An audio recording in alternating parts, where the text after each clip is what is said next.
దేవుడు లైఫ్లో సక్సెస్ ఊరకే ఇవ్వడు. చేసే పనిని చెప్పండి నిలకడగా చేయండి. మీకు మాట చెప్తున్నాను వినండి, కష్టపడితే కానీ జాబు రాదన్న సంగతి మనకు తెలుసా తెలియదా? ఇప్పుడు రివర్స్ చెప్పండి, కష్టపడతామా? కానీ మనకేమొచ్చేయాలి? నీ బంధ వస్తుంది జాబ్. నీకు కష్టపడితే కానీ జాబు రాదని మనకు తెలిసినప్పుడు మరి నువ్వు కష్టపడకుండా నీకు జాబు దేవుడు ఇచ్చేయమంటే అలా ఇచ్చేస్తాడు. చదువుకోకపోతే జీవితం ఉండదని మనకు తెలుసా తెలియదా? కానీ చదవం, కానీ జీవితం మాత్రం బాగుండాలి. ఎలా ఇచ్చేస్తాడు జీవితం అడుగుతున్నాను నేను. యంగ్స్టర్స్ మిమ్మల్ని అడుగుతున్నాను, ఆడపిల్లలు మగపిల్లలు మీ అందరిని అడుగుతున్నాను.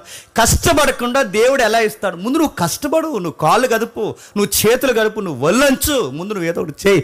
ఆయన ఏదో ఒక క్రియ జరిగించాలంటే ముందు నువ్వు క్రియ చేయాలిగా. ఊరకే దేవుడు ఆకాశం నుంచి ఇలా చెయ్యొచ్చేసి ఇలా ఏదో సముద్రాన్ని వేరు చేసినట్టు ఎర్ర సముద్రాన్ని వేరు చేసి నువ్వు వస్తుంటే దేవుడు సైడ్ ఇవ్వండి అంటాడు అనుకుంటున్నావా? కష్టపడాలి. కష్టపడకపోతే ఉద్యోగం రాదు, కష్టపడి చదవకపోతే భవిష్యత్తు బాగోదు.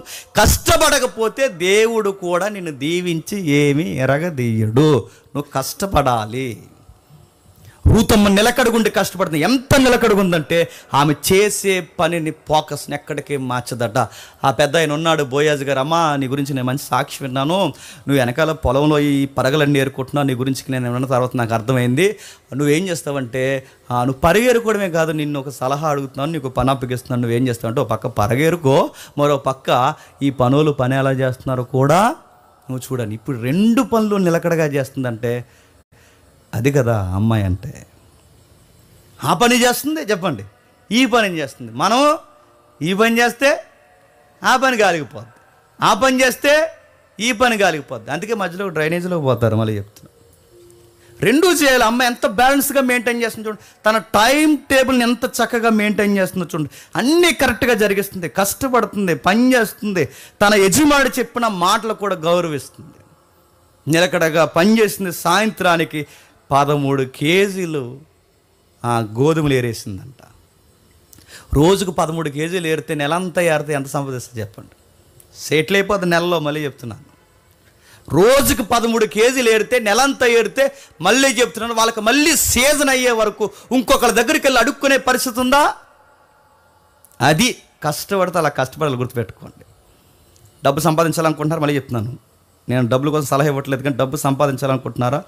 డబ్బులు సంపాదించడం సూత్రం ఏంటి చెప్పిన? డబ్బు సంపాదించడం సూత్రం కాదు, ఎచ్చలవిడి ఖర్చులు చేయకపోవడం కూడా డబ్బు సంపాదించడం. గుర్తుపెట్టుకోండి.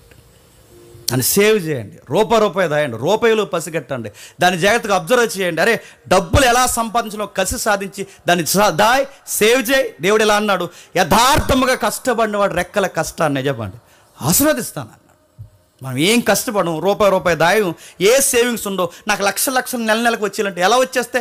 నీ కష్టం మీద హార్డ్ వర్క్ ఏది? నువ్వు ముందు కష్టపడితే దేవుడు ఖచ్చితంగా నీ రూపాయిని దీవిస్తాడు. ఎవరు ఊహించలేని ధనం తెచ్చి నీకు పెడతాడు. ముందు కష్టపడు. తర్వాత అమ్మాయి గురించి మంచి సాక్ష్యం ఉంది. 1, ఆమె నిలకడగా పనిచేస్తుంది. 2, తన అత్తను దులిపోదు. 3, ఆమె కష్టపడడానికి సిగ్గుపడదు.